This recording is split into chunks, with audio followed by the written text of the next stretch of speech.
Bueno, esto dejó de ser una utopía.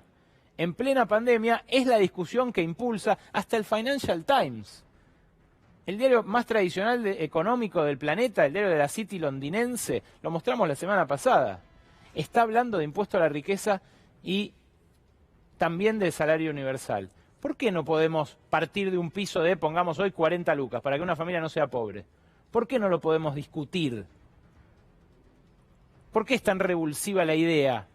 Si estamos viendo que a 8 millones de personas le pudieron dar 10.000 pesos para que no se ahoguen en un momento así de crítico. Bueno, esta noche en Olivos, hace un ratito nada más, esta discusión, que parecía utópica, se coló en la Quinta de Olivos. Esta foto que ustedes ven acá es del presidente Alberto Fernández esta tarde, pero estuvieron hasta la noche, hasta pasado el atardecer, con Máximo Kirchner, con el ministro de Economía, Martín Guzmán, y con Carlos Heller. Heller y Máximo Kirchner, ustedes saben, son quienes están redactando el proyecto oficial para hacer realidad esto de lo cual hablamos aquí hace más o menos un mes, que es el impuesto a las grandes fortunas. ¿Qué tal, Noé? ¿Cómo estás?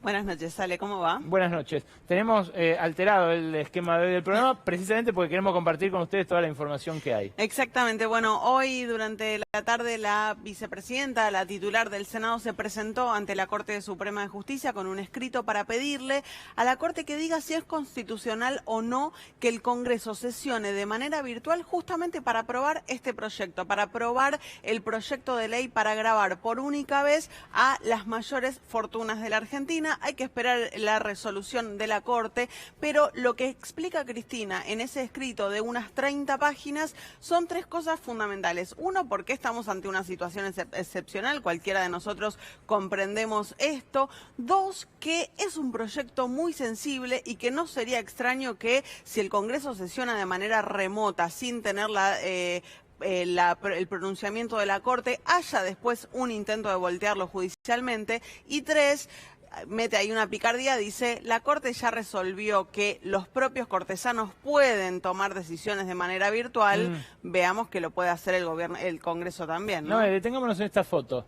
De estos jueces de la Corte Suprema, yo te puedo decir, es la actual conformación de la Corte, ¿no?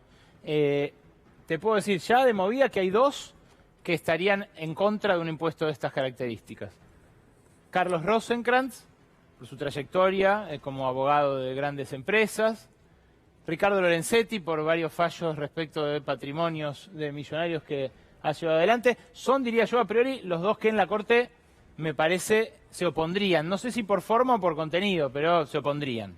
Bueno, ahí lo que está tratando el Senado, la vicepresidenta, es de decir que por forma no se opongan. Después vemos el contenido, pero al menos por forma empecemos a despejar esta discusión. Bueno, la discusión sobre si es anticonstitucional o no apareció en el primer intento de responder a esta necesidad de gravar a las grandes fortunas, que fue un proyecto bastante torpe, el lunes, martes de la semana pasada, y antes de eso todavía la idea de que paguen los que entraron al blanqueo de Macri. Eso rápidamente el gobierno se dio cuenta de que no daba. Y no iba a caminar porque justamente el blanqueo lo que te dice es: después no te persigo ni penalmente ni para ponerte una multa. Ahora, en el Congreso, vos no me decís que, por un lado, Cristina lo impulsa y que hizo tomó este recaudo ante la Corte para evitar que naufrague. ¿Y Sergio Massa? Bueno, Massa está ahí hablando de la posibilidad de una sesión remota, habló con el RENAPER, habló con ARSAT para que en los dos casos el Estado le provea de tecnología para reconocimiento facial de los diputados, que puedan dar quórum así, para que ARSAT provea la tecnología para conectarse de manera remota, y en principio habla de una modificación del reglamento. En el caso de la Cámara de Diputados se queda ahí el planteo, ¿no? Una modificación reglamentaria. En el caso del Senado es la consulta ante la Corte para que después no te volteen la ley judicialmente. Perdón, quiero hacer un contexto de esto. Hace 2 semanas lo estábamos hablando, lo estaba diciendo yo acá con este mismo pizarrón. Hace una semana lo estábamos hablando con Claudio Lozano, sí, que por supuesto es un gran economista, tiene una gran trayectoria, pero estábamos hablando de no el centro del poder político de la Argentina. Fíjate lo dinámico que es todo esto, que algo que ocupaba un lugar en un programa de un canal de televisión, ahora es tema de absolutamente, y no por sacar pecho nosotros, porque creemos que es lo correcto hablar de esto, si la crisis, lo estábamos hablando hace 2 semanas con un economista serbio que nadie conocía, con Branko Milanovic. Lo ve esto Heller, lo discuten ellos en el gobierno, la semana pasada lo hablamos con Lozano y hoy estuvimos en C5N, tuvo toda la programación hablando del impuesto a las riquezas. Este gesto político, esta reunión, yo creo que habla de que realmente el presidente lo quiere impulsar. Cuando lo escuché al presidente responder el viernes en la conferencia de prensa que eso era un asunto del Congreso, me pareció todo lo contrario, ¿no? No deja de ser un asunto del Congreso. ¿En qué sentido? Alberto Fernández no puede definir este impuesto por DNU. Es una de las materias prohibidas para que el Ejecutivo decida impuestos y cuestiones electorales, además de cuestiones que tengan que ver con la materia penal, no pueden ser legisladas por DNU. En ese sentido sí es un tema del Congreso. Sí, pero contestar eso en una conferencia de prensa... Es un poco evadir la ¿no? discusión, pero coincido con vos en que esta foto de hoy viene a darle impulso realmente al tema. Bueno, en un instante se lo vamos a preguntar a Matías Culfas, vamos a hablar con el ministro de Producción, el ministro de Desarrollo Productivo, acá, y por supuesto le vamos a preguntar sobre el impuesto a las grandes fortunas, le vamos a preguntar sobre tu sueldo, sobre lo que está pasando con las suspensiones, con los despidos. El ministro de Trabajo hace como que nada, porque dijo hoy que bueno, que no lo registran en gran cantidad. En una reunión virtual en diputados que no había una cantidad desmedida de despidos. Se lo vamos a preguntar en un ratito a Matías Culfas. Pero antes les quiero aportar unas cuentitas más sobre esto, el impuesto Forbes, que lo podemos llamar así, ¿no? Por el ranking de los archimillonarios que hace esta revista. Mira esto. En principio, el borrador, yo lo que pude hablar con una de estas personas hace un ratito, es que el proyecto está verde, que todavía no hay letra oficial. Están buscando incluso varias alternativas de cómo hacer para generar el hecho imponible. Pero el borrador del impuesto Forbes es este. Lo van a pagar en principio, serían objeto de esto, como viene diciendo Silvestre, como viene diciendo, hay más o menos 15.000 personas que declaran más de $1 millón en bienes personales. Pero el objetivo de este impuesto es recaudar sobre 50 de ellos. 50 archimillonarios. Tienen ellos un piso de patrimonio de $150 millones. O sea, no estamos hablando de tu casa, no estamos hablando de si vos tenés 2 departamentos porque los heredaste de un tío, de una prima, no estamos hablando del empresario pyme, del empresario mediano que tiene 200 personas trabajando, no. Estamos hablando de los dueños de la Argentina. Más de $150 millones. ¿Cuánto aspiran a recaudar con este proyecto? Casi $4.000 millones. Y acá viene a cuento de lo que te contaba antes. ¿A cuánto equivale eso? Que es inasible, es un monto imposible de representarse gráficamente. A 6 meses de ingreso federal de emergencia para 8 millones de personas. Es insólito que 50 personas en la Argentina puedan solventar 8 millones de ingresos familiares durante 6 meses. Es insólito. Es insólita esa diferencia de ingresos, esa brecha, esa fractura que en el mundo también se pone de manifiesto, pero en los países de Latinoamérica se pone especialmente de manifiesto. ¿Quiénes serían los alcanzados? Bueno, vos los conocés.